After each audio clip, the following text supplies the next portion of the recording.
봉독하는 동안 자리를 좀 잡아주세요. 네, 오늘 은혜를 나눌 말씀 함께 보겠습니다. 사도행전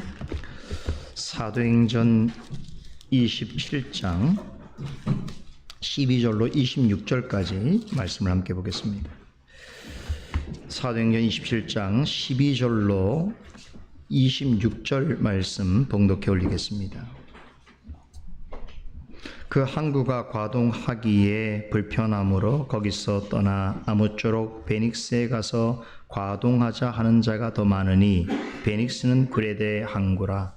한편은 동북을 한편은 동남을 향하였더라. 남풍이 순하게 불매 저희가 득이한 줄 알고 닻을 감아 그레데 해변을 가까이 하고 행선하더니 얼마 못되어 섬 가운데서 유라굴라라는 광풍이 대작하니 배가 밀려 바람을 맞추어 갈 수 없어 가는 대로 두고 쫓겨가다가 가우다라는 작은 섬 아래로 지나 간신히 거루를 잡아 끌어올리고 줄을 가지고 선체를 둘러 감고 스르디스에 걸릴까 두려워 연장을 내리고 그냥 쫓아가더니 우리가 풍랑으로 심히 애쓰다가 이튿날 사공들이 짐을 바다에 풀어버리고 사흘째 되는 날에 배의 기구를 저희 손으로 내어버리니라.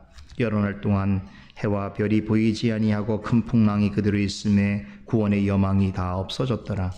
여러 사람이 오래 먹지 못하였음에 바울이 가운데 서서 말하되 여러분이여 내 말을 듣고 그레데에서 떠나지 아니하여 이 타격과 손상을 면하였다면 좋을 뻔하였느니라. 내가 너희를 권하느니 이제는 안심하라. 너희 중 생명에는 아무 손상이 없겠고 오직 배뿐이니라. 나의 속한 바 곧 나의 섬기는 하나님의 사자가 어젯밤에 내 곁에 서서 말하되 바울아 두려워 말라. 내가 가이사 앞에 서야겠고 또 하나님께서 너와 함께 행선하는 자를 다 내게 주셨다 하였으니 그러므로 여러분이 안심하라.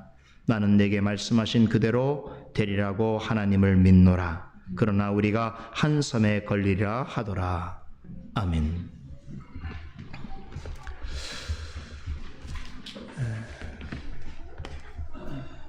오늘은 먼저 좀 특별한 시간을 갖도록 하겠습니다. 사도 바울의 로마 행을 우리가 지난 시간에 살펴봤는데요. 먼저 로마 행 이전의 행적에 대해서 잠시 살펴보고 그리고 오늘 준비한 그림을 통해서 바울의 로마 행 여정에 대해서 살펴본 후에 오늘 강서를 전해드리도록 하겠습니다. 우선 간략하게 사도 바울이 로마 여정을 하게 되기 이전에 그의 행적에 대해서 말씀드리겠습니다. 사도행전 21장서부터 예루살렘에 돌아온 이후의 이야기를 전하는데요. 사도행전 21장에서 23장까지가 예루살렘에서의 행적에 관한 이야기라고 한다면 24장에서 26장까지는 가이사랴에서 보낸 2년간의 행적에 관한 자세한 기록입니다. 우리 이전 내용을 조금 생각해 보도록 하죠. 사도행전 21장서부터 제3차 전도 여행을 마치고 예루살렘에 돌아온 바울이 성전에서 유대인 정결 예식을 행하고 있을 때에 아시아에서 온 유대인들이 바울을 보고 무리를 충동하여서 그를 잡아서 성전 밖으로 끌고 나가서 구타하는 사건이 일어나게 되지요. 이때 그 소식을 듣고 예루살렘 경비와 치안을 맡았던 천부장이 군사를 끌고 가서 소동을 잠재우면서 바울을 예루살렘에 있는 로마 영내로 데려갑니다. 데려가는 길에 많은 유대인들이 그를 쫓아와서 비난하고 그를 죽이라고 할 때에 그가 로마 영내로 들어가는 층계에 서서 담대하게 복음을 전하지요. 1차 변론을 행합니다. 다음날 천부장이 사내들인 공회를 소집하지요. 그 가운데 2차 변론을 행하게 되는데 공교롭게도 거기 모여있는 사내들인 공회의원이었던 사두개인과 바리새인들이 충돌을 벌이게 됩니다. 바리새인들은 사도 바울에게서 어떤 죄도 발견할 수 없다라고 이야기합니다. 그래서 그 모임이 해산이 되어지죠. 사내들인 공회 재판이 있던 다음 날 밤중에 주님께서 로마 영내에 있던 사도 바울에게 찾아오셔서 이렇게 말씀하십니다. 담대하라. 내가 예루살렘에서 나의 일을 증거한 것 같이 로마에서도 증거하여라 하리라 라고 하시는, 그가 로마로 가게 될 것이라고 하는 말씀을 증거해 주십니다. 바로 바울이 이렇게 주님으로부터 말씀을 받던 그날 밤에 동시적으로 40여 명의 유대인들이 바울을 죽이려고 결사대를 조직합니다. 그리고 그를 죽이려고 하는 모든 음모를 계획했을 때에 그것을 알게 된 바울의 조카에 의해서 그 사건의 전모가 드러나게 되고, 결국에는 천부장도 알게 돼서 밤중에 군사를 동원해서 바울을 급히 가이사라로 호송하게 되지요. 그러자 대제사장과 장로들이 변호사 더들로를 앞세워서 가이사랴까지 와서 바울을 고소하게 됩니다. 이때 로마 총독은 벨릭스였습니다. 벨릭스의 주재로 재판이 열리게 되지요. 이때 사도 바울이 세 번째 변론을 하게 됩니다. 그러나 벨릭스는 바울의 변론을 듣고 그에게서 어떤 구체적인 죄를 확인할 수 없다는 것을 깨닫고 재판 유예 결정을 내립니다. 그리고 바울을 헤롯 대왕의 궁전에 가두어서 제한적인 자유를 허락하지요. 그 시간 동안 총독은 자신의 부인 드루실라와 함께 그를 초청하는 일들을 행하게 되는데, 그때 바울은 그들에게 복음을 전합니다. 그러나 총독의 관심은 복음이 아니라 뇌물에 있었죠. 벨릭스는 시간을 질질 끌다가 2년간이나 바울의 재판을 미결 사건으로 남긴 채 자리에서 물러나게 됩니다. 후임으로 등장한 신임 총독 베스토가 바울의 재판 문제를 처리하게 되어지는데, 그는 부임하자 3일 만에 예루살렘으로 올라가서 대제사장들과 고위 유대인 지도자들을 만납니다. 그 자리에서 그들은 베스토에게 바울의 재판을 예루살렘에서 열어달라고 요청하나 총독 베스토는 그들의 요구를 거부하지요. 그러면서 가이사랴에 와서 직접 송사한다면 자신이 재판을 주재할 것이라고 말합니다. 그 때문에 가이사랴에서 2년 동안이나 미결 사건이 있던 바울의 재판이 다시 열리게 되는데,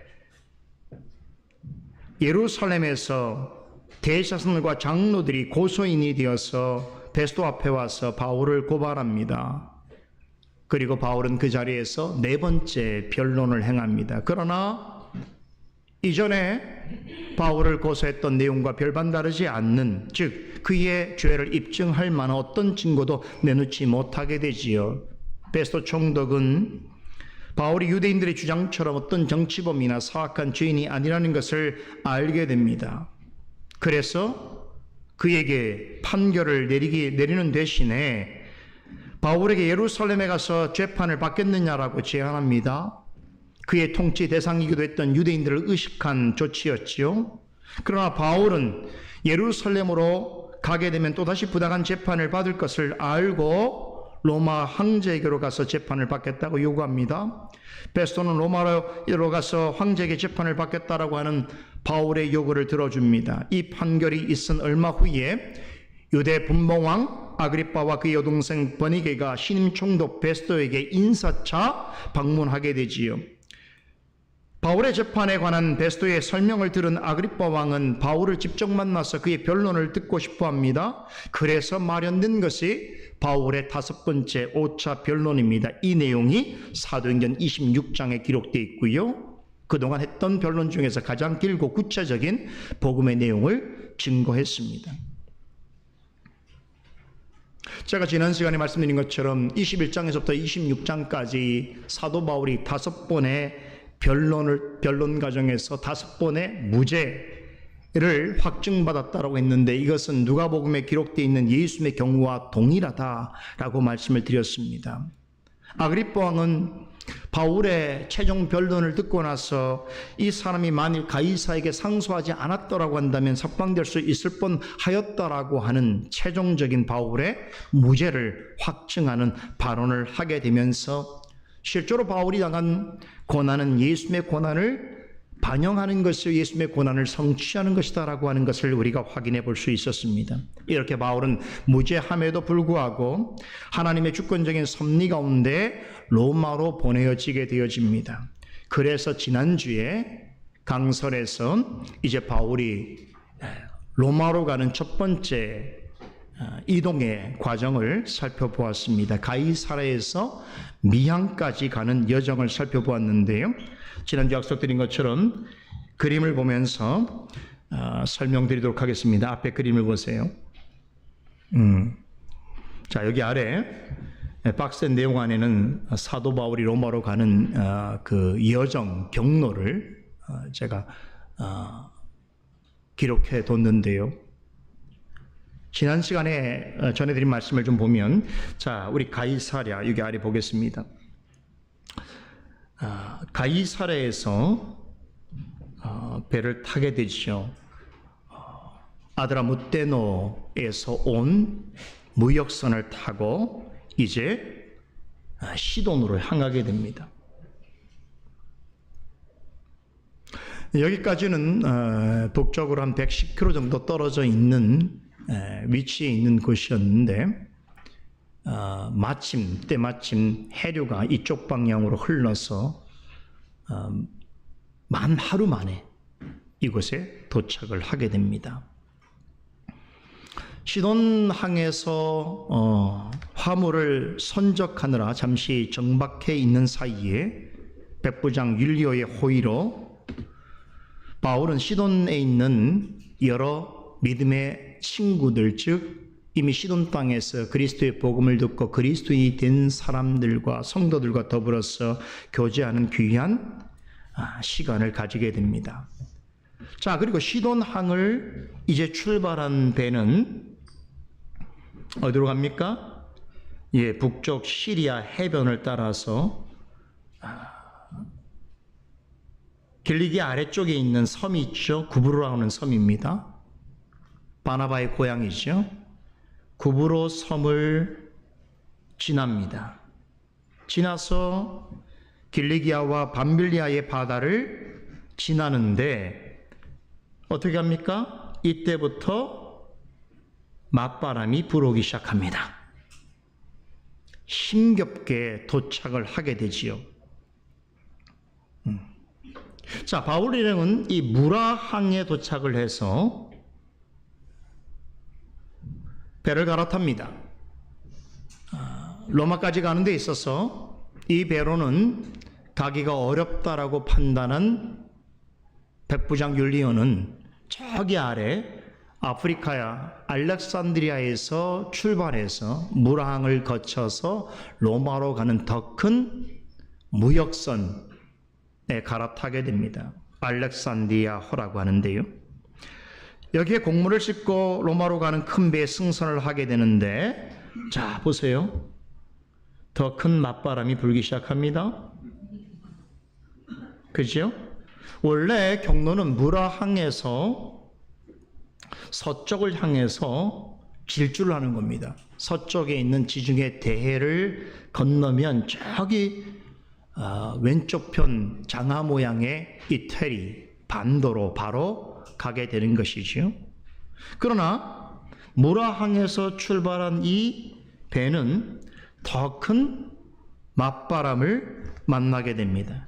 그래서 하루면 갈 수 있는 무라항에서 소아시아 남단에 있는 니도의 맞은편까지 가는데 며칠이면 될 거리를 상당히 오랜 시간이 걸려서 가게 되는 것이고, 거기서 다시 서쪽으로 항해를 하기에는 거친 맞바람에 의해서 불가능하다라고 판단한 뱃사람들이 경로를 수정해서 이제 서쪽으로 향하지 않고 서남쪽에 있는 그레데라고 하는 섬을 경유하기를 원합니다. 그래서 이 그레데 섬의 남쪽 해안선을 따라서 배가 서서히 움직이게 되는데, 그렇게 하게 된 것은 서북 쪽에서 불러오던 이 역풍을 피하여 조금이나마 방패막이로 삼고 바람막이로 삼아서 이동을 하게 되죠. 그래서 그레데의 서쪽 해안선을 따라서 매우 조심스럽게 미항에 도착을 하게 됩니다. 자, 미항에 도착해서 바울은 이때 처음으로 자신의 의견을 제시하게 되는데, 앞으로 갈수록 기후가 더 좋지 못할 것이기 때문에 더는 항해를 계속하는 것은 무모한 일이라고 판단했습니다. 그래서 두 가지 구체적인 이유를 제시하게 되는데, 가이사랴에서 미항까지 오는데 생각보다 너무 많은 시간이 걸렸어요. 원래 계획으로는 이 맞바람만 아니었다면, 정상적인 항로로 왔다면 이미 로마로 가야 되는, 이태리로 가야 되는 그런 시일을 놓쳐버린 것입니다. 또 한 가지 중요한 이유는 바로 이쯤 때에 유대인의 금식 절기가 끝나는 시점이 되어서 9월 중순부터 11월까지는 항해하기에 가장 위험한 시기였고, 이제 11월 때부터 시작되는 겨울이 되어지면 항해가 아예 금지되어지는 상황이 되었습니다. 따라서 바울은 이 미항에서 겨울을 지내자라고 주장합니다. 만일에 항해를 강행할 경우에는 많은 손해를 보게 될 것인데, 화물과 배를 잃어버릴 수도 있고 배에 탄 사람들의 생명까지 위태로울 수 있다라고 경고합니다. 이렇게 자신 있게 말할 수 있었던 것은 사도 바울은 그동안 숱한 전도 여행을 통해서 얻은 여러 가지 지식들도 있었고, 또 바다를 지나면서 3번이나 파선한 경험이 있었기 때문에 그런 사실들을 근거로 해서 위험한 시기에 항해를 고집하는 것은 매우 위험한 일이라고 판단하게 됐던 것입니다. 그러므로 비록 작고 초라하지만 이 미항에서 겨울을 지내기까지 항해를 더 이상 할 수 없다라고 만류했습니다. 그러나 백부장은 바울의 말보다는 선장과 선주의 말을 더 신뢰했습니다. 바울의 간곡한 충고를 무시하고 항해를 결정합니다. 그래서 일단 미항을 출발해서 그레데 섬의 가장 서쪽에 위치해 있는 베닉스라고 하는 항구까지 가려고 했습니다. 미항에서 약 60여 킬로 정도 떨어져 있는데 그리 멀지 않습니다. 그런데 문제는 미항을 떠나서 베닉스로 가는 도중에 유라굴라라고 하는 거대한 광풍을 만나게 됩니다. 허리케인보다 더 강력한 태풍을 만나게 돼서 배는 이리저리 밀리다가 결국 그레데 섬 아래에 있는 아주 자그마한 가우다라고 하는 작은 섬 아래를 지나서 거센 바람과 물결에 휘말려서 지중해 대해로 휩쓸려 가게 됩니다. 그렇게 해서 이 배가 결국 14일 동안 지중해 대해 가운데 표류하다가 14일 만에 멜리데라고 하는 섬에 도착하게 됩니다. 이후의 이야기는 사도행전 28장에 기술되어 있는데요. 바울 일행은 멜리데 섬에서 3개월 정도 머물다가 여기서 또 다른 배를 갈아타고 여기 보면 그 로마 아래쪽에 있는 이태리 가장 남쪽에 있는 지금으로는 시칠리아 섬이죠. 수라구사라고 하는 곳에 들렸다가 또 이탈리아 남부의 항구인 레기온과 또 남부 나폴리만에 있는 주연 항구인 보디오란 곳을 거쳐서 이제 잘 닦여진 로마 도로를 따라서 로마로 이르게 되어집니다. 바로 이 과정이 사도 바울이 그 일행이 로마로 가는 여정이었습니다. 이해되시죠? 지난 약속드린 대로 훨씬 잘 이해할 수 있겠죠, 그죠? 자, 그래서 오늘 이후의 말씀을 전해드리겠는데요. 오늘 읽은 본문은 바울 일행을 태운 배가 그레데 섬의 미양을 출발해서 멜리데 섬에 도착하기까지의 13일 동안 바다 위에 있었던, 바다 가운데서 겪었던 일을 우리에게 전하여 주고 있습니다.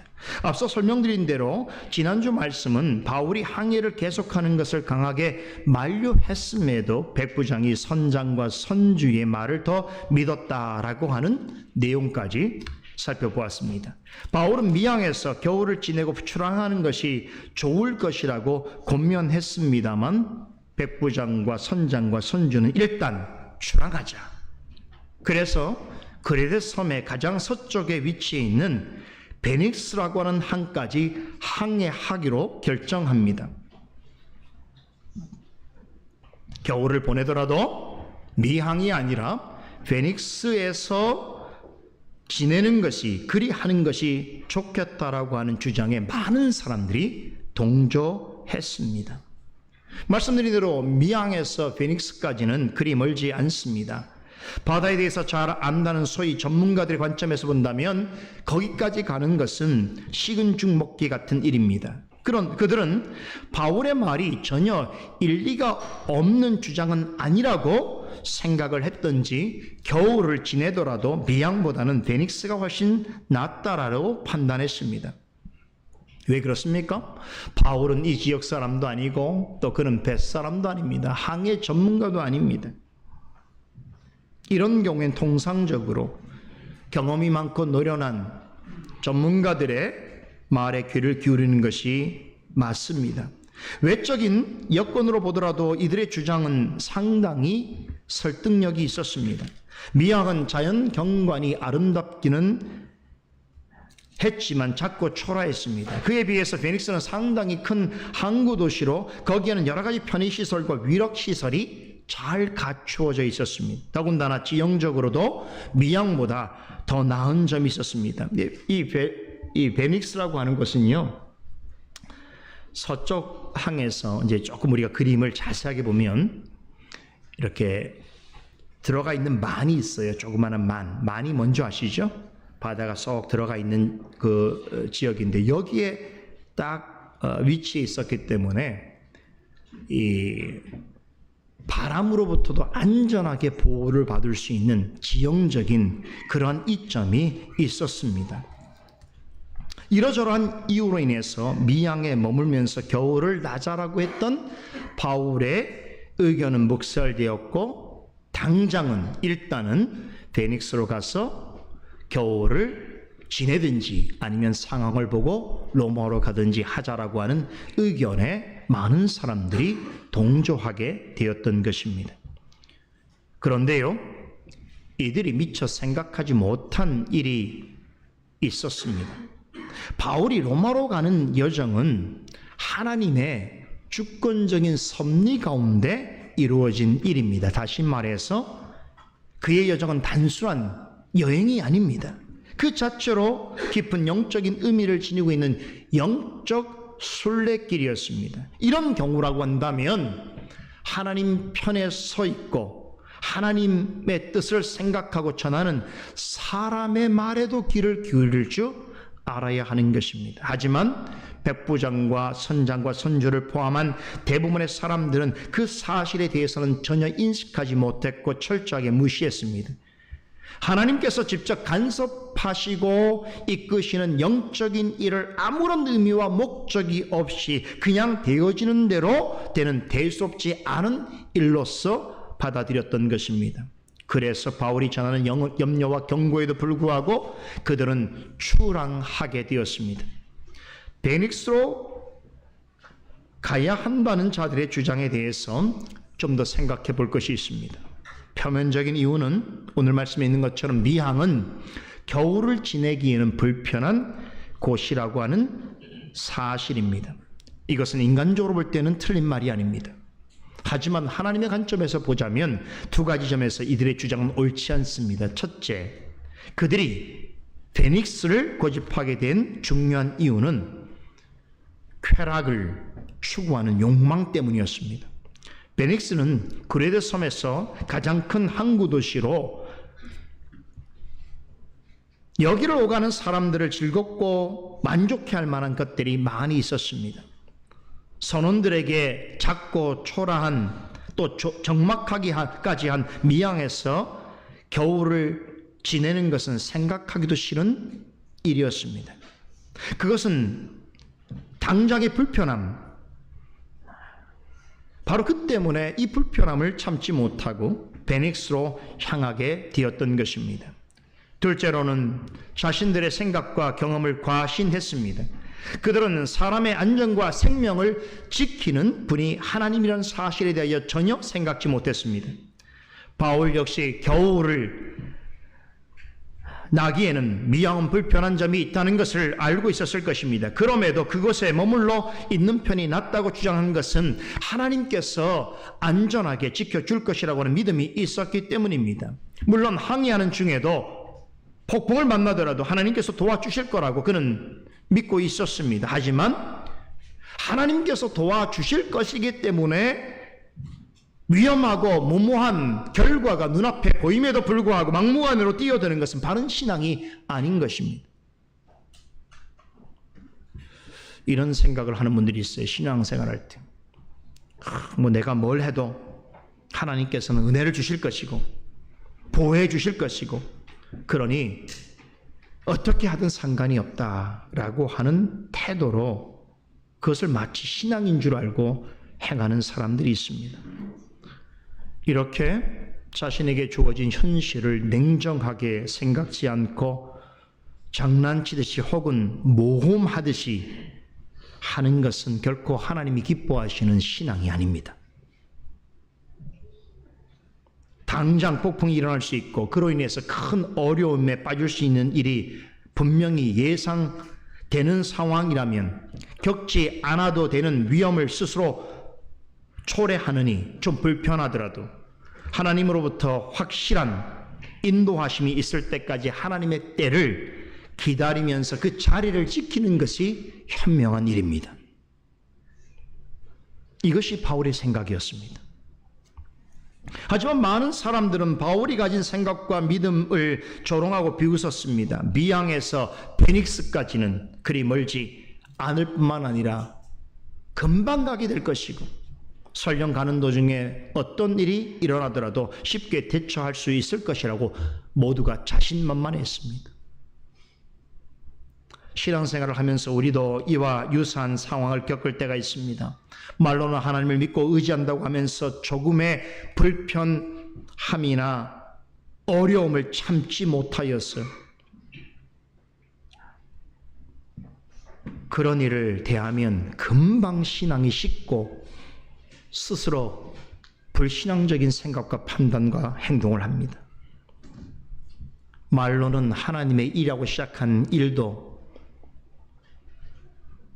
조금의 어려움과 불편함이 찾아오게 되면 거기에서 항상 모든 일을 자신 편으로 생각하기 시작합니다. 나에게 좋은 일, 내가 즐거워할 만한 일, 나에게 이익이 되는 일을 먼저 찾습니다. 이런 습성이 몸에 밴 사람은 믿음을 말하면서도 무슨 일에서든지 핑계를 대고 다른 사람들의 의견을 제시하면서 어떻게든 자신을 위한 일을 관철시키려고 합니다.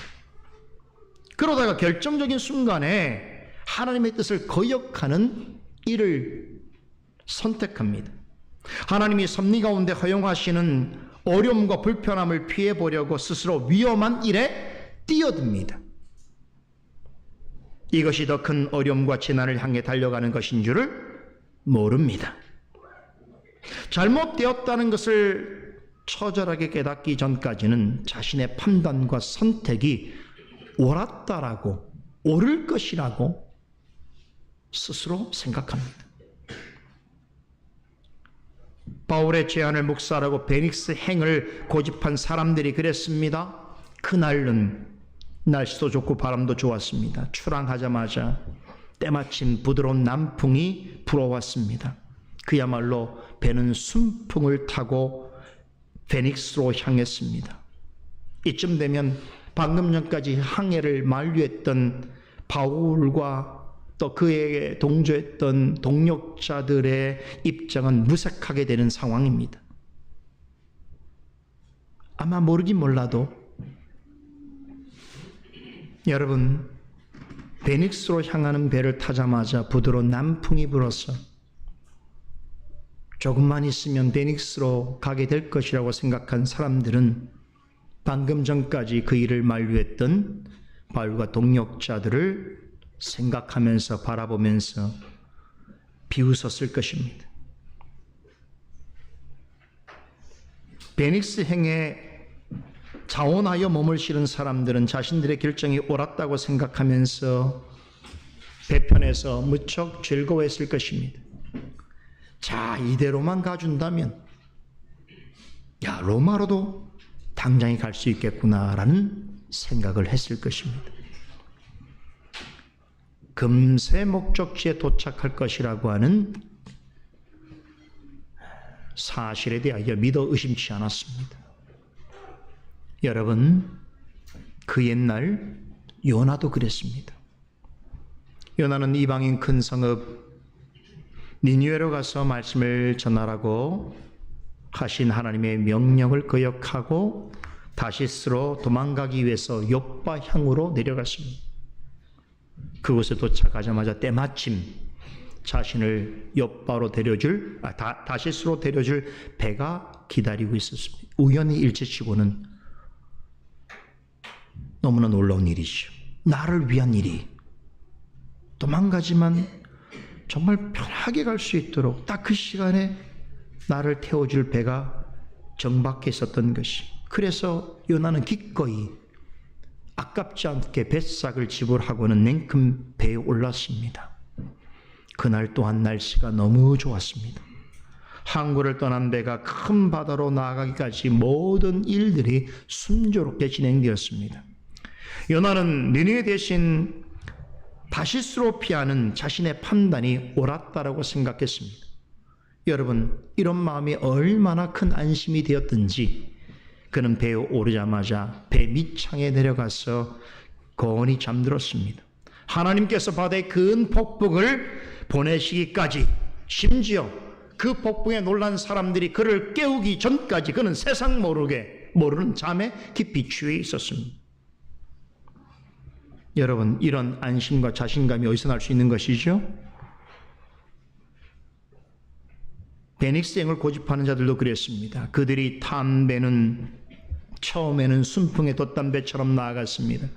자신들의 결정이 옳은 것이라고 여길 만한 했습니다. 곧 목적지에 도착할 생각에 닻을 올려서 속도를 냈습니다. 자, 그런데 출항한 지 얼마 지나지 않았어 예기치 않은 일이 벌어졌습니다. 큰 광풍이 불어오기 시작했습니다. 그 유명한 유라굴라라고 하는 폭풍입니다. 허리케인과 몇 배 이상으로 맞먹을 정도로 아주 강력한 힘을 가진 일종의 태풍이었습니다. 유라굴라라고 하는 말은 동풍을 의미하는 유로스라는 말과 북풍을 의미하는 아쿠일로라는 말의 합성어입니다. 즉 강력한 두 개의 폭풍, 동풍과 북풍이 결합되어서 휘몰아치는 무서운 바람을 뜻합니다.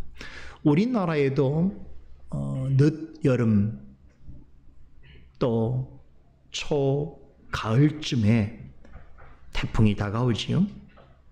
그런 것처럼 이 지중해에서도 늦가을 무렵에 유라굴라라고 하는 이 거대하고 강력한 태풍이 종종 발생했습니다. 이것이 더 위험했던 것은 15절에 묘사된 것처럼 그냥 태풍이 아니라 바다의 해오리를 일으키는 강력한 바람이었습니다. 이 바람에 휘말리면 배나 사람이나 나만 할 수 있는 것이 없습니다. 얼마 전까지만 하더라도 베닉스를 향해서 순조롭게 나아가던 배는 유라굴라라고 하는 폭풍에 막혀서 조금도 앞으로 나아갈 수 없게 되었습니다.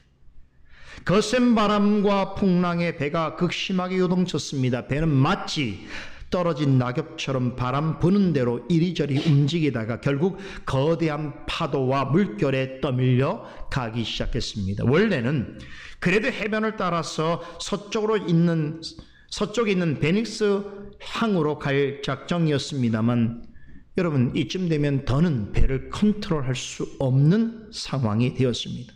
배는 사나운 바람과 거센 물결에 휩쓸려서 그레데 남쪽에 있는 작은 섬 가우다라고 하는 이 섬 아래까지 밀려가게 되었습니다. 그만큼 더 위험해졌습니다. 배와 그 배에 탄 사람들은 이 엄청난 광풍이 마음껏 뛰놀듯 하는 바다 위에서 최악의 상황에 직면하게 되었습니다. 너무나 갑작스레 발생한 일이라 다들 어찌할 바를 몰랐습니다. 폭풍이 들이닥치기 전까지만 하더라도 배는 베닉스를 향하여 순조롭게 가고 있었고 사람들은 그곳에서 겨울을 안락하게 지내게 될 일에 대하여 기대감에 부풀어 있었습니다. 그런 생각에 즐거워하고 있다가 졸지에 상상도 못한 공경에 처하게 된 것입니다. 아무도 예상치 못한 일이었기 때문에 그 충격과 공포는 이루 말할 수 없을 만큼 크고 심대했습니다. 여러분이 인생을 살아가면서 이 정도의 큰 어려움을 만나본 적이 있는지는 모르겠습니다만 한 가지 분명한 사실은 인생의 목적에 이르는 여정 동안 우리는 여러 가지 일들을 만나게 되는데 어떤 경우에서도 자만해서는 안 된다는 것입니다. 인생을 살면서 교만하면 안 됩니다. 자신의 생각에 이것은 확실하고 안전하고 하다고 할지라도 하나님의 뜻에 합당치 않는 일을 고집할 때에 하나님의 명령을 어기고 다시스로 도망하던 요나나 바울의 권면을 뿌리치고 베닉스로 향한 사람들이 겪는 것과 같은 어려움을 언제든지 만날 수 있습니다. 조금의 불편함과 적막함을 참지 못하고 오직 자신을 위한 쾌락과 만족을 쫓다가는 더 큰 어려움에 빠질 수 있습니다. 하나님의 말씀과 권면을 귀담아 듣지 않고 자신의 생각과 경험을 고집하다가는 애초에 만나지 않아도 될 뻔한 혹독한 시련을 겪을 수 있습니다. 그것은 누구의 잘못이 아닙니다. 그 자신 때문에 불거진 일입니다. 자신을 탓해야지요. 다른 사람을 탓해서는 안 됩니다. 오늘 강서를 듣는 분 중에 이런 잘못을 계속해서 범하는 분이 없기를 진심으로 바랍니다. 혹여라도 지금 자신이 처한 상황이 하나님의 뜻에 반하는 잘못된 판단과 거지 같은 고집, 그런 것 때문에 하나님께서 늘 말씀으로 돌이킬 수 있는 기회를 주시고 깨닫게 해주시는데도 불구하고 계속해서 자신의 잘못을 고집한다면 여러분, 오늘 전해드린 말씀을 더욱더 귀담아 들으시길 바랍니다. 분명히 오늘 간절하고 사모한 말씀 마음으로 말씀을 잘 귀담아 듣는다면 성령께서 말씀을 통해서 그러한 곤경과 어려움을 극복할 수 있는 지혜와 깨달음을 주실 것입니다. 베닉스 항구로 향하던 배는 그들이 처음에 가졌던 예상과는 완전히 다른 방향으로, 아니 더 안 좋은 상황으로 나아갔습니다. 강력한 폭풍에 떠밀려서 이제는 항구도 없고 사람도 없고 재밌고 즐거운 일도 생각할 수 없는 오직 거센 바람과 산더미 같은 파도만이 넘실대는 무섭고 광활한 바다에 내던져졌습니다. 금방 도착할 거라고 기대했던 베닉스 향에서 점점점 더 멀어져 갔습니다. 배는 사람들의 생각과 의지와는 무관하게 거센 바람과 풍랑에 밀려서 어디론가 쫓겨가고 있었습니다. 보면 15절과 17절에 보게 되면 쫓겨가다라는 말이 반복해서 나오지요. 이것은 폭풍이 이끄는 대로 배가 움직였다라고 하는 뜻일 텐데요. 다르게 말하면 배에 있는 사람들은 배를 움직이는데 아무런 역할을 할 수 없었다라고 하는 의미이기도 합니다. 인생을 살다 보면 이와 같은 일이 종종 발생할 때가 있습니다. 내 생각과 의지로 살아가는 것 같아도 어느 순간 시련을 만나면 분명히 나의 삶인데도 내 생각과 내 의지가 전혀 작동하지 않을 때가 있습니다. 베닉스로 가던 배가 폭풍을 만난 후부터는 뱃사람들에 의해서가 아니라 폭풍이 부는 대로 움직여갔던 것처럼 우리의 인생도 자신이 계획한 것과는 전혀 다르게 흘러갈 수 있습니다. 자기의 마음대로 전혀 컨트롤이 되지 않을 때가 있습니다. 이런 경우라면 여러분들은 어떻게 하시겠습니까? 그냥 체념한 채 되는 대로 떠밀려 가면 됩니까? 아니면 억지로라도 맞서면서 뚫고 나아가야 하겠습니까? 전자는 너무 무력한 대응이라면 후자는 너무 무식하고 위험한 일입니다. 이런 경우라면 우리 그리스도인들은 먼저 어떤 생각을 해야 될까요? 먼저는 자신의 잘못 때문에 발생한 일이라도 그 가운데 하나님의 뜻과 섭리가 있음을 알아야 합니다. 15절과 17절의 폭풍에 배가 쫓겨갔다라고 하는 표현은 원문 성경을 보니까요, 이 표현이 미완료 수동태로 기록되어 있습니다. 누가 무엇을 말해주는지 아세요? 배가 폭풍에 휘말려 떠내려간 것은 사람 편에서는 쫓겨가는 것이고 쫓겨가게 만든 주체는 하나님이라는 거예요. 사람에게는 수동적이지만 하나님께 능동적인 일을 행하셨다는 거예요.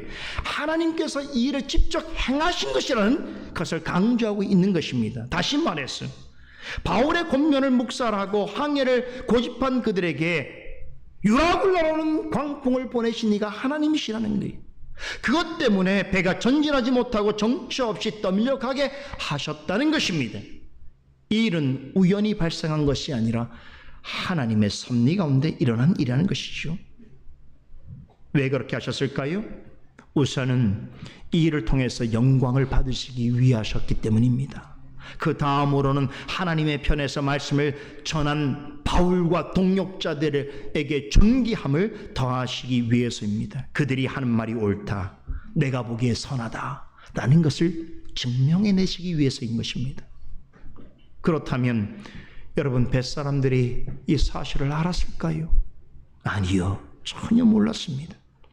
그들은 이런 현상만을 바라볼 뿐 말씀으로 깨닫기 전까지는 이 모든 일에 하나님이 개입하고 계시다는 것에 대하여 그들은 전혀 몰랐습니다. 그러기에 그들은 하나님의 도우심을 구하기보다는 스스로 문제를 해결하려고 했습니다. 누가는 그들이 취한 행동을 본문 16절로부터 19절에 아주 생생하게 기록하고 있습니다.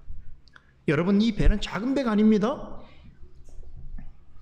무라항에서 이 배를 갈아탈 때요, 가이사랴에서 무라항까지 가는 이 배로는 여러분 로마에 안전하게 갈 수 없다라고 하는 판단을 이미 한 것이에요. 더군다나 계속 역풍이 불었잖아요. 그래서 저기 알렉산드리아에서 온 큰 무역선에 갈아타게 됐는데 이 배가요, 37절에 보면 276명이 이 배를 타고 있다고 얘기합니다. 엄청 큰 배예요.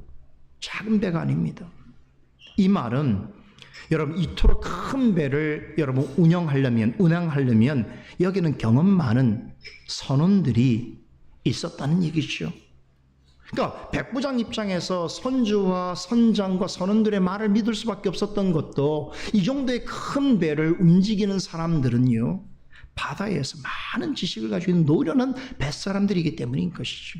그러니 비전문가인 바울의 이야기를 듣는 것보다 전문적인 지식을 가지고 있는, 경험을 가지고 있는 이들의 말을 듣는 것은 지극히 당연한 일인지도 모릅니다.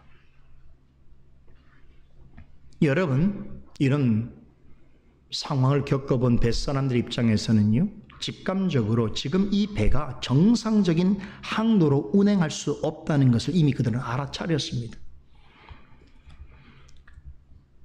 강력한 바람과 거센 물결에 의해서 이리저리 휩쓸려 가는 이런 상황에서 여러분 폭풍과 맞서면서 그것을 뚫고 나가는 것은 대단히 어리석은 일이에요. 그래서 이 파도도요, 큰 파도가 있으면 파도를 직접 여러분 파도를 상대하는 것은 배가 뒤집어지게 똑같은 거예요. 그래서 이 파도를 따라서 파도의 흐름과 그 유력을 따라서 배를 움직여 가야 되는 거예요. 그렇죠. 그것을 뱃사람들은 이미 알고 있었어요. 그래서 이런 경우에는 배가 되도록이면 여러분 이 파도에 의해서 바람에 의해서 지금 휩쓸려 가긴 하지만 안전하게 표류하도록 내버려 두는 것이 최선이라고 판단하는 것이. 더군다나 동력도 없고 기계장치도 없고 오직 사람의 인력과 여러분 바람으로만 움직일 수 있는 배를 어찌하겠습니까?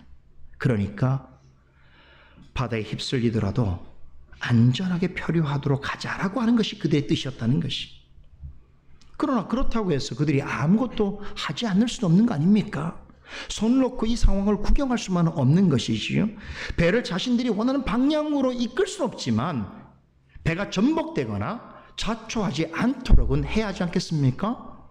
그러기에 필사적으로 배를 구하기 위한 조치를 단계적으로 수행해 갑니다. 가장 먼저 한 일이 뭐냐면 배 뒤쪽에 끌고 다니는 거루라고 하는 작은 배들을 선체로 끌어올리는 일이었습니다. 일종의 구명정 같은 것인데요. 얕은 해변에 상륙할 때나 모선이 위험에 처했을 때에 사람들이 빨리 타고 내릴 수 있도록 하는 작은 배를 가리켜서 거룻배라고 합니다. 그런데 이 배를 보통은 큰 배 뒤쪽에 이렇게 끌고 다니는데 여러분 이렇게 폭풍이 강한데 어떻게 됩니까? 이걸 그대로 내버려 두면 이게 바람에 날려서 여러분 날아와서 모선에 부딪히게 되면 모선도 상하게 되고 더군다나 가장 심각한 문제는 뭡니까? 이 거룻배가 없어지게 되면 여러분 나중에 더 큰 위험이 있을 수 있어요.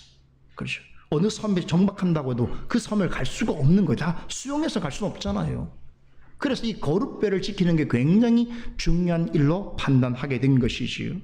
그래서 선원들은 이것들을 끌어올려서 밧줄로 꽁꽁 동요맸습니다. 본문 16절에 보면 간신히 잡아 끌어올렸다라고 하는 이 표현을 봤을 때 이것은 쉽지 않은 일이었다는 것이죠. 재미있는 것은 우리말 성경에는 주어가 생략되어 있습니다만 원문에 보게 되면 우리라는 주어가 나옵니다. 이렇게 번역할 수 있습니다. 우리가 간신히 거룻배를 끌어올렸다는 것이지요. 여러분 이 표현을 보게 될 때 누가도 이 일에 지금 도움을 줬다는 것이지요. 누가뿐이 없겠습니까? 바울과 아리스타고도 함께 도왔을 것입니다. 선원들은 이렇게 여러 사람이 힘을 합쳐서 간신히 폭풍 중에서 거룻배를 끌어올려서 같이 밧줄로 선체에 단단히 묶었습니다. 그런데 여러분 정말로 선원들이 크게 근심한 일이 무엇인 줄 아십니까? 17절에 있습니다. 배가 스르디스라고 하는 것에 걸릴까 그들은 두려워했습니다. 스르디스는 바다 밑에 있는 모래 언덕으로 일종의 암초입니다. 배가 여기에 걸리면 끝장이에요. 배가 자초할 수밖에 없는 것이. 그래서 어떻게든 바람과 물결에 떠밀려 가더라도 암초가 있는 곳으로 가지 않도록 하기 위하여 모든 선원들이 안간힘을 썼던 것입니다. 이 표현들이 얼마나 사실 실적인지 몰라요. 그냥 상상해서 만든 이야기가 아닙니다. 경험한 사람만이 할 수 있는 이야기예요. 그런데 보세요. 이 일에 선원들만 고생한 것이 아닙니다. 18절을 보세요. 누가는 또다시 뭐라고 말합니까? 우리도 풍랑으로 인해서 심히 애썼다라고 말하지요. 배에 탄 모든 사람들이 큰 공경에 빠진 것이지요. 참 이걸 보게 되면 한 배에 타고 있다는 이유 때문에 다 같이 고생을 하고 있는 것입니다. 그러니까 다 같이 바울의 경고를 무시한 대가를 톡톡히 치르고 있는 것입니다. 여기에도 우리 신앙적인 교훈을 생각해 볼 수 있는 거예요. 우리의 삶에서도 늘 일어나는 일인데요. 여러분 우리 가족 중에 한 사람이 큰 잘못을 하게 되면 가족 전체가 어려움을 겪게 되는 것입니다. 정치 지도자가 잘못되면 국민 전체가 고통을 받게 되는 것이지요. 그럼에도 그리스도인은 이런 상황에서 어떻게 해야 되는가? 남 탓을 하고 누구를 그냥 비난하기만 하면 되는가? 그렇지 않습니다. 함께 어려움을 극복하기 위해서 애를 써야 돼요. 우리는 이 장면을 통해서 보게 되는 거예요.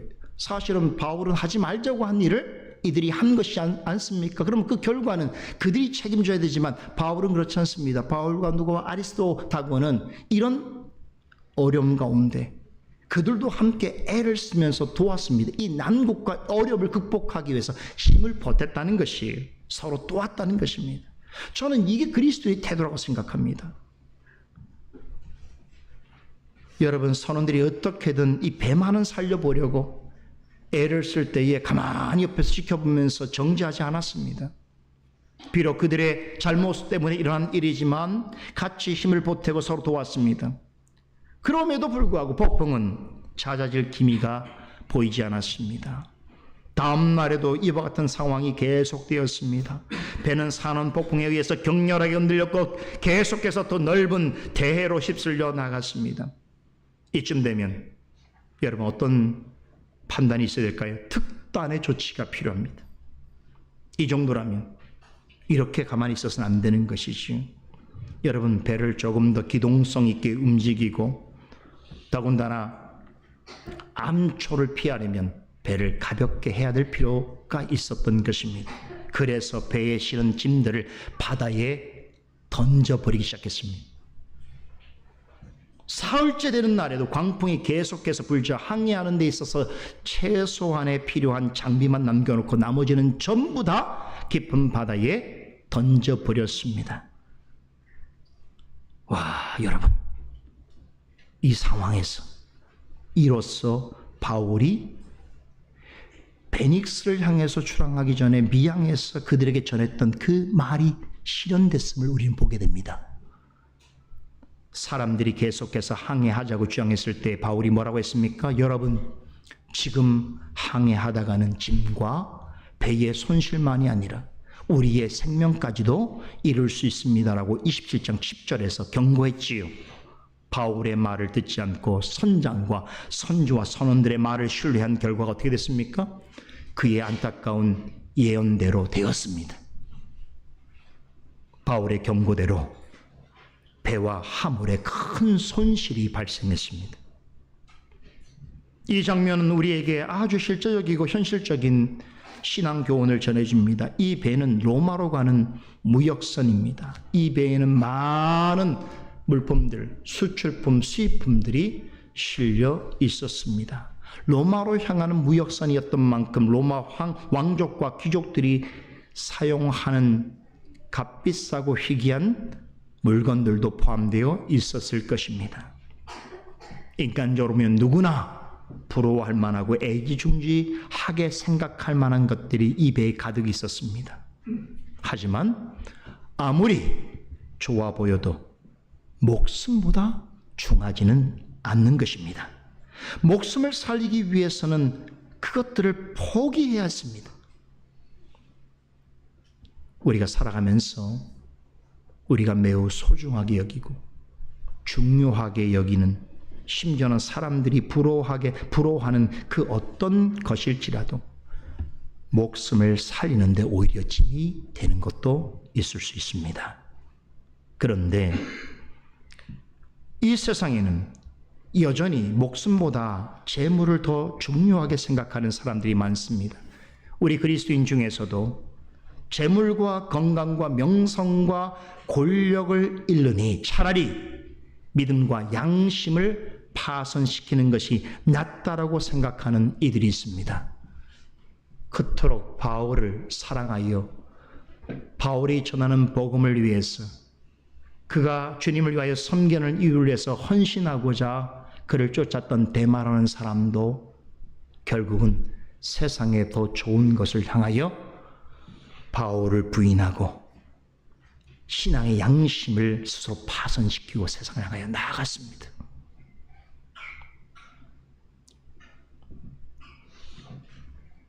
예수님께서 하신 말씀을 기억해야 합니다. 자신의 영혼을 돌볼 마음이 없는 부자를 향해서 오늘 밤에 내 영혼을 도로 찾는다면 내가 장만한 것들이 누구의 것이 되겠느냐라고 물으시면서 이런 말씀을 덧붙였습니다. 자기를 위하여 재물을 쌓아두면서도 하나님에 대하여서는 부유하지 못한 자가 이와 같으니라. 재물을 목숨보다 더 중요하게 생각하는 자들을 향해서 이같이도 말씀하셨습니다. 사람이 만일 온 천하를 얻고도 자기 목숨을 잃으면 무엇이 유익하리요? 사람이 무엇을 주고 자기 목숨과 바꾸겠느냐 말씀하셨습니다. 목숨이 없는데, 생명이 없는데 무엇이 소중하며 무엇이 가치가 있겠습니까? 그죠? 그러나 오늘날 많은 사람들은 이런 말씀을 들어도 그렇지 않습니다. 당장 죽어도 괜찮으니까 세상에 좋은 것, 내가 원하는 것 끝까지 부여잡고 그것으로 만족하기를 원합니다. 지금 말씀드린 본문도 이와 같은 맥락의 교훈을 전해주고 있습니다. 선원들이 살기 위해서 배에 실린 짐들을 바다에 버리는 것은 사람들이 아무리 눈에 보이는 것들을 좋아하고 그런 것들을 축복으로 여긴다 할지라도 그 모든 것들이 사람의 목숨보다는 중요하지 않다라고 하는 진리의 말씀을 다시 한번 우리에게 각성시켜주고 있습니다. 영원히 구원받는 것보다 중요한 것은 없습니다. 하나님 앞에 믿음과 양심을 버리는 사람은 평생토록 재물을 쌓는 일에만 관심을 갖다가 어느 날 갑자기 하나님의 부르심을 받아 심판대 앞에 서게 될 때에 주님으로부터 이런 이야기를 듣게 될 것입니다. 어리석은 자여, 오늘 밤에 내 영혼을 도로 찾으리니 그러면 내가 준비한 장만한 것들이 누구의 것이 되겠느냐라고 하는 책망을 듣게 될 것입니다. 그래서 주님은 이런 사람을 단순한 부자라고 말하지 아니하시고 어리석은 부자라고 말씀하셨습니다. 이런 사람은 결국에는 어떻게 됩니까? 재물도 잃고 명예도 잃고 영혼도 구원받지 못하는 최악의 불행을 맞게 될 것입니다. 그런데 베닉스로 향하는 길에 폭풍을 만난 사람들은 그래도 최선을 다해서 배와 자기 목숨을 지키려고 애를 썼습니다. 감동적이지. 그러나 대단히 안타깝게도 이런 노력에도 불구하고 그들은 마침내 절망하고 말았습니다. 이 상황을 20절은 이렇게 전해줍니다. 여러 날 동안 해와 별이 보이지 아니하고 그 풍랑이 그대로 있음에 구원의 여망이 다 없어졌더라. 자신들이 할 수 있는 최선을 다하여 노력해 왔습니다. 어떻게 하면 배를 살릴 수 있을까? 이 배에 탄 동료들을 지킬 수 있을까를 그들은 모든 일을 강구했습니다. 그러나 시간이 지나도 상황은 조금도 나아지지 않았습니다. 이후에도 몇 날 며칠 동안 폭풍 때문에 여러분 설상가상 나판 침구실을 해줄 해와 별조차 볼 수가 없었습니다. 우리가 어디에 있는지 어디로 가는지 폭풍이 언제 그칠지 아무것도 할 수 없는 상황. 여러분 사람들은 점점 동요하기 시작했습니다. 살 수 있는 한 가닥 희망조차 가질 수 없는 절대적인 절망과 두려움이 그들을 엄습했습니다. 사람이 그럴 수 있습니다. 무엇을 해도 희망이 없다는 무력감은 사람을 매우 지치게 하고 우울하게 만듭니다. 아무리 발버둥 쳐도 살아날 기미가 없다는 생각이 계속 반복되다 보면 사람은 마침내 절망하고 포기하게 됩니다. 이 배에 타고 있는 사람들에게 가장 큰 위기는 더 이상 바람과 풍랑이 아닙니다. 진짜 큰 위기는 이제 끝났구나 하면서 절망의 구렁텅이로 자신을 몰아넣고 있는 바로 그 일입니다. 그게 그들에게 가장 큰 절망이요 위기인 것입니다. 여러분 이것이 누구의 책임입니까? 누가 저들을 저토록 깊은 절망의 구렁텅이에 몰아넣은 것입니까? 바로 그 자신입니다. 스스로 그렇게 만든 것입니다. 그렇기에 더욱 절망적일 수밖에 없었습니다. 배가 폭풍에 휩쓸려 파손되기도 전에 배 안에 있는 사람들은 죽음이라고 하는 절망의 바이러스에 감염된 채 극단적으로 무기력한 상태에 빠져 있었습니다. 이제 우리는 끝났다.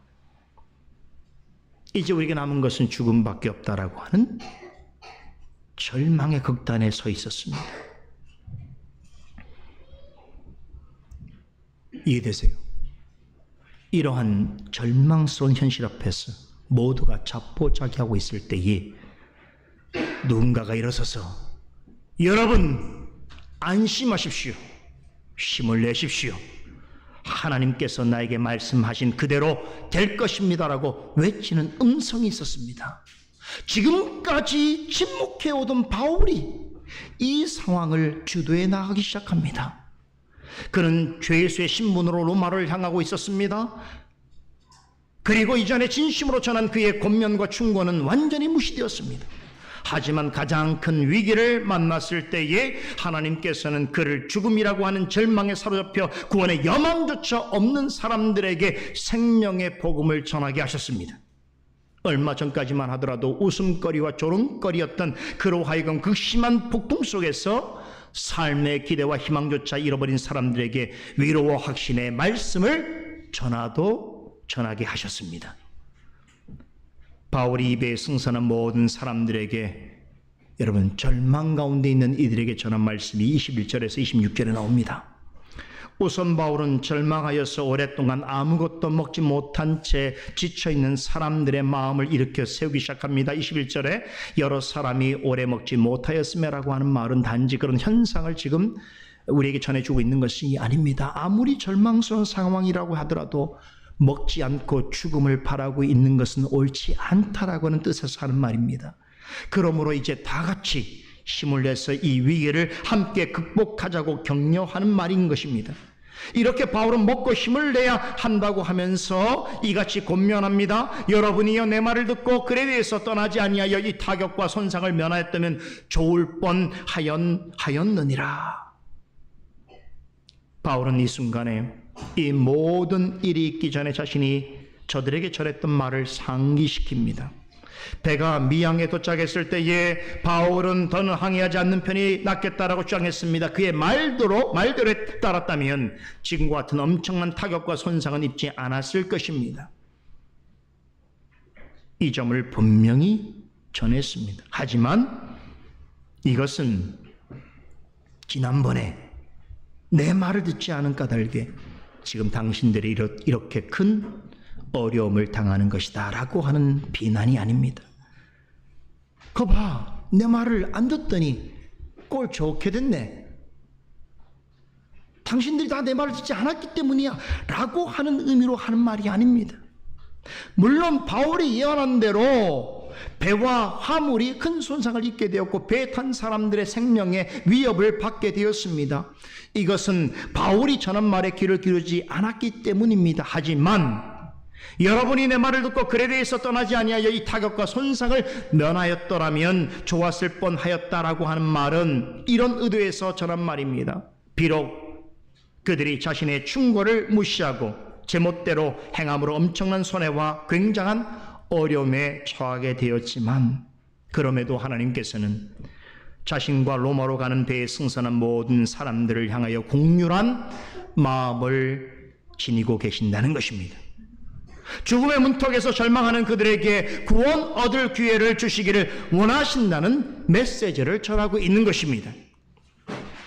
다시 말해서 당신들이 나의 충고를 듣지 않은 어리석음으로 인해서 재물뿐만 아니라 목숨마저 잃을 뻔하는 위중한 상황에 있게 되었지만 이제라도 내가 전하는 말을 귀담아 듣고 하나님을 의지한다면 재물보다 귀한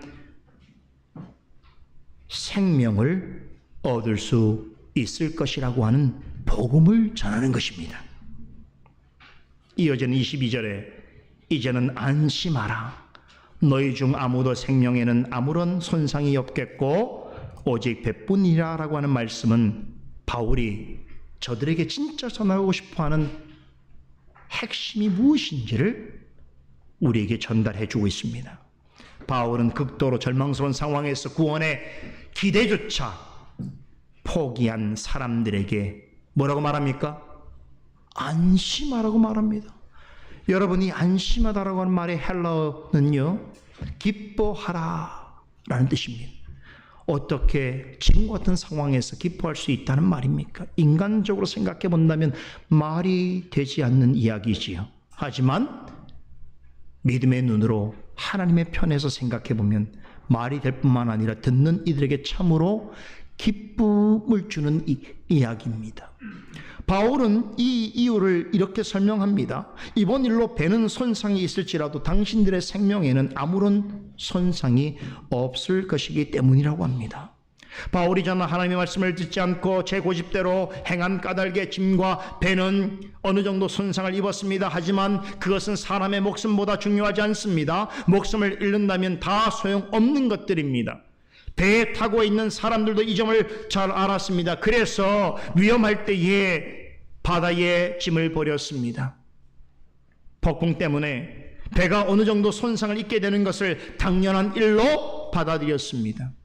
이 말은 그들이 정말로 두려워하는 것은 생명을 잃는 것이었다는 의미입니다. 바로 죽음입니다.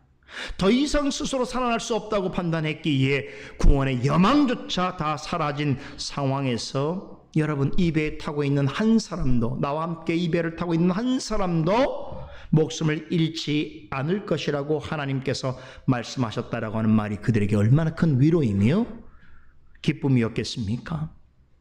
깊은 절망 속에서 스스로 서서히 죽어가는 자들의 심령에 강렬한 소망의 빗줄기가 비추는 느낌이 들었을 것입니다. 바울이 그들을 향해서 안심하라, 기뻐하라라고 담대하게 외칠 수 있었던 이유가 바로 여기 있습니다. 여러분, 어떤 이는 그 와중에 바울이 도대체 무슨 근거로, 무슨 자신감으로 저렇게 단언할 수 있는가 궁금했을 것입니다. 자칫하면 바울의 말은 허풍처럼 들릴 수 있습니다. 그렇지 않습니까? 아니면 미친 사람이 하는 소리처럼 들릴 수도 있습니다. 모두가 절망에 빠져서 조금 더 구원의 여망이 없다고 판단하여 극단적인 절망 가운데 있을 때 바울이 그들을 향해서 배는 손상이 있을 수 있지만 당신들 중에 아무도 생명은 손상을 받지 않을 것이라고 이토록 담대하고 확신 있게 선포할 수 있었던 이유는 이 말의 출처가 자신이 아니라 주님께로부터 받은 말씀이었기 때문입니다. 이 사실을 23절 24절은 이렇게 전합니다. 바울은 말하기를 나의 속한 바 곧 나의 섬기는 하나님의 사자가 어젯밤에 내 곁에 서서 말하되 바울아 두려워 말라. 내가 가이사 앞에 서야 하겠고 또 하나님께서 너와 함께 행선하는 자를 다 내게 주셨다라고 말씀하셨습니다. 바울은 자신이 한 말의 출처를 밝힙니다. 어젯밤에 하나님의 사자가 자신에게 나타났어 자신과 함께 배에 타고 있는 모든 사람은 살게 될 것이라고 말하여 주었다는 것입니다. 여기서 바울은요, 자신이 믿고 있는 하나님에 관한 아주 놀라운 고백을 합니다.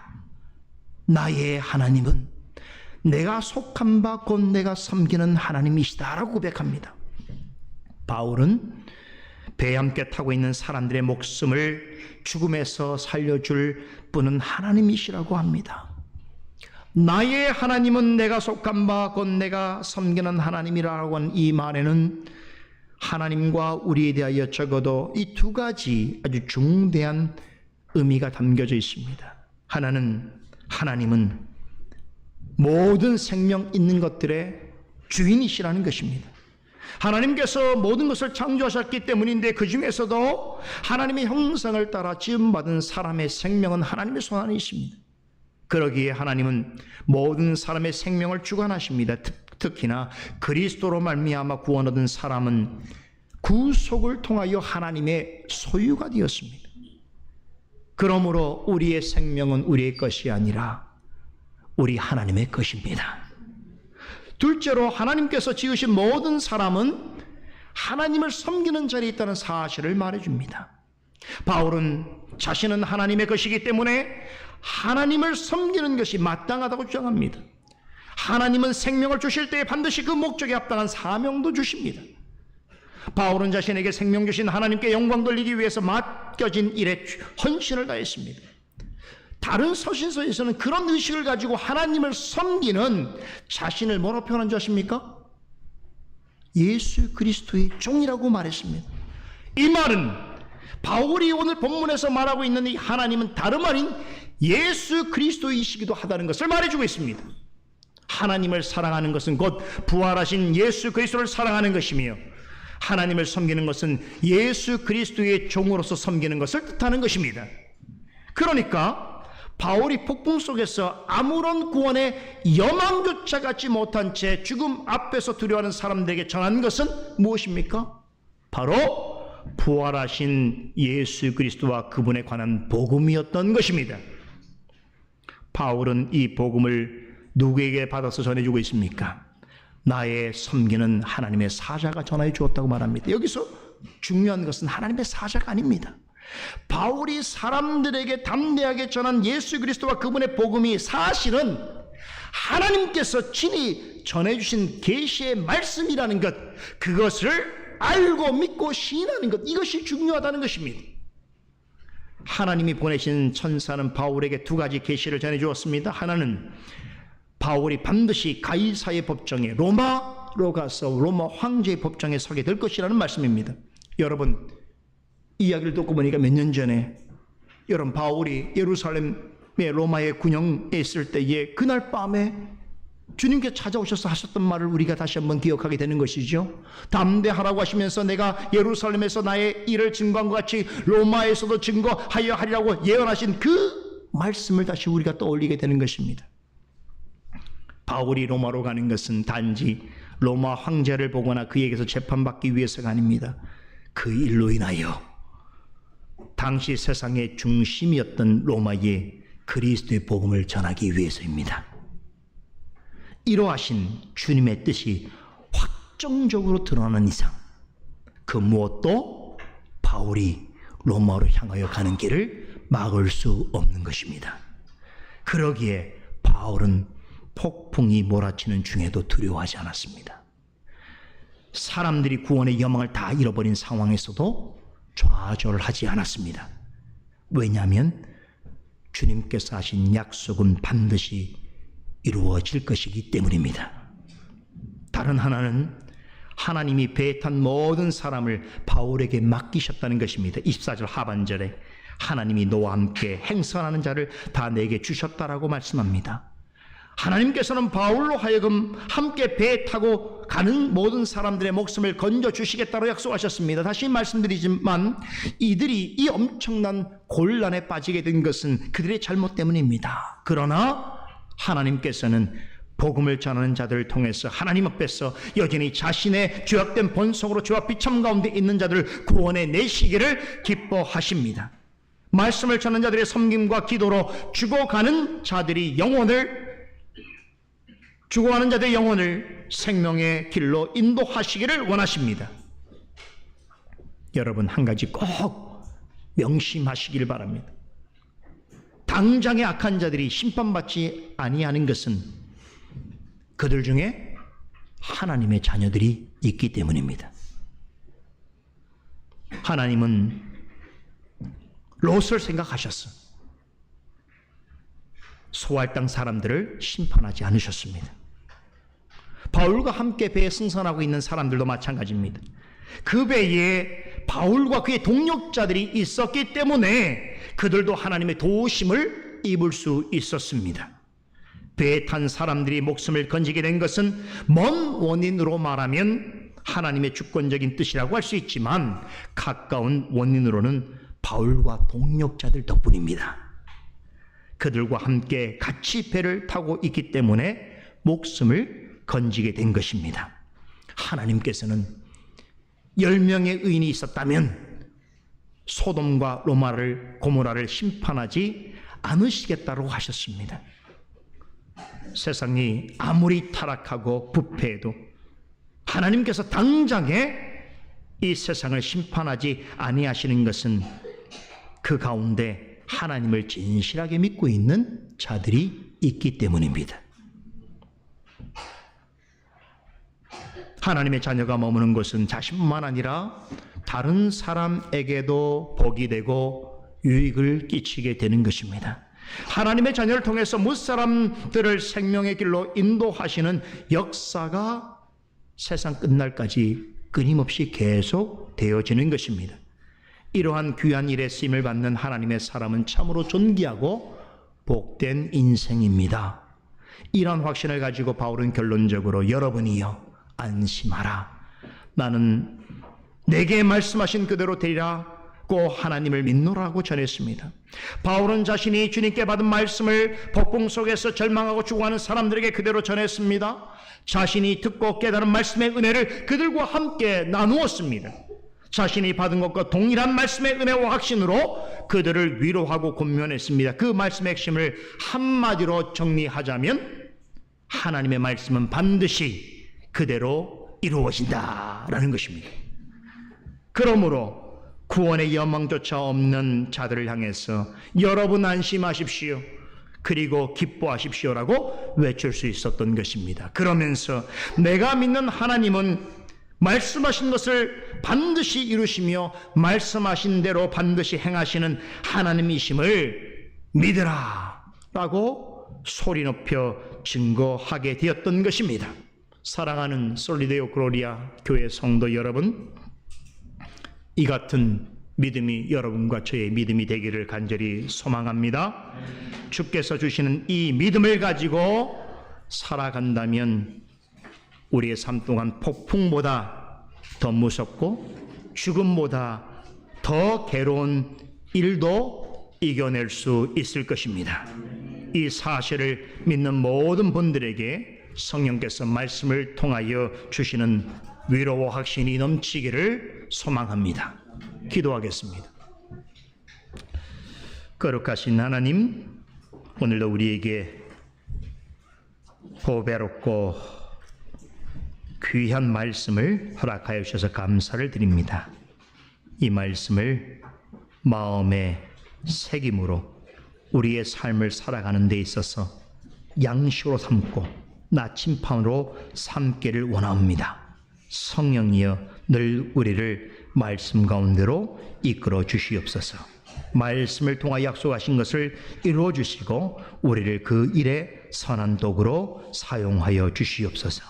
예수 그리스도 이름으로 기도드리옵나이다.